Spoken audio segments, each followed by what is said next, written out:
విజయవాడలో blade batch రెచ్చిపోతోంది. వాళ్ళ అరాచకాలు ఎక్కువయ్యాయి. ఎన్నికల తర్వాత పరిణామాలతో బాటిళ్లతో పెట్రోల్ పోసేందుకు బంక్ ఓనర్లు నిరాకరిస్తున్నారు. దీంతో పెట్రోల్ బంక్ సిబ్బందిని బెదిరిస్తున్నారు బ్లేడ్ బ్యాచ్ సభ్యులు. బాటిళ్లలో పెట్రోల్ పొయ్యకపోతే రాత్రికి రాత్రే బంక్ తగలబెట్టేస్తా ఉంటూ బెదిరిస్తున్నారు. దీంతో పెట్రోల్ బంక్ సిబ్బంది భయాందోళనకు గురవుతున్నారు. రక్షణ కల్పించాలని పోలీసులను ఆశ్రయిస్తున్నారు. విజయవాడలోని ఓ పెట్రోల్ బంక్ లో చేతికి కట్టుకొని బాటిల్ పట్టుకుని వచ్చాడు వ్యక్తి. బాటిల్లో పెట్రోల్ పోయబోమని చెప్పినందుకు సిబ్బందిని బెదిరించాడు.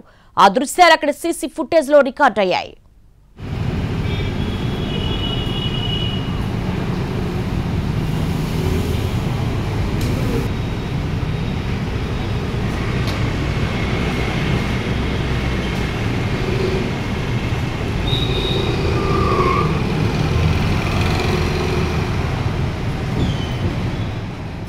మనం ఇప్పుడు స్క్రీన్ మీద చూస్తున్నాము పెట్రోల్ బంకులోని సీసీ ఫుటేజ్ కి సంబంధించిన దృశ్యాలు.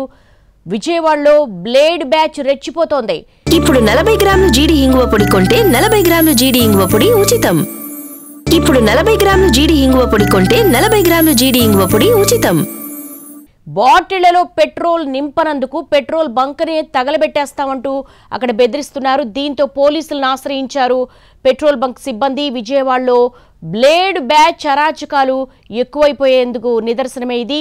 ఎన్నికల తర్వాత పరిణామాలతో బాటిళ్లలో పెట్రోల్ పోసేందుకు బంక్ ఓనర్లు నిరాకరిస్తున్నారు. ఎందుకంటే ఏదైనా అవాంఛనీయ సంఘటనలు జరిగినప్పుడు పెట్రోల్ని మిస్యూజ్ చేసే అవకాశం ఉంటుంది కాబట్టి ఓనర్లు ఈ కాస్ట్తో నిరాకరిస్తున్నారు. దీంతో పెట్రోల్ బంక్ సిబ్బందిని బెదిరిస్తున్నారు బ్లేడ్ బ్యాచ్ సభ్యులు. మనం ఎన్టీవీ స్క్రీన్ మీద సర్కిల్లో చూస్తున్నాము. బాటిళ్లలో పెట్రోల్ పొయ్యకపోతే రాత్రికి రాత్రే బంకు తగలబెట్టేస్తామని బెదిరిస్తున్నారు. దీంతో పెట్రోల్ బంక్ సిబ్బంది భయాందోళనకు గురవుతున్నారు. రక్షణ కల్పించాలని పోలీసులను ఆశ్రయిస్తున్నారు. విజయవాడలోని ఓ పెట్రోల్ బంకులో మనం చూస్తున్నాము స్క్రీన్లో చేతికి కట్టుకొని బాటిల్ పట్టుకొని ఒక వ్యక్తి కనిపిస్తున్నాడు. బాటిల్లో పెట్రోల్ పోయము అని చెప్పినందుకు సిబ్బందిని బెదిరిస్తున్నాడు. ఆ దృశ్యాలు అక్కడ సీసీ ఫుటేజ్ లో రికార్డ్ అయ్యాయి.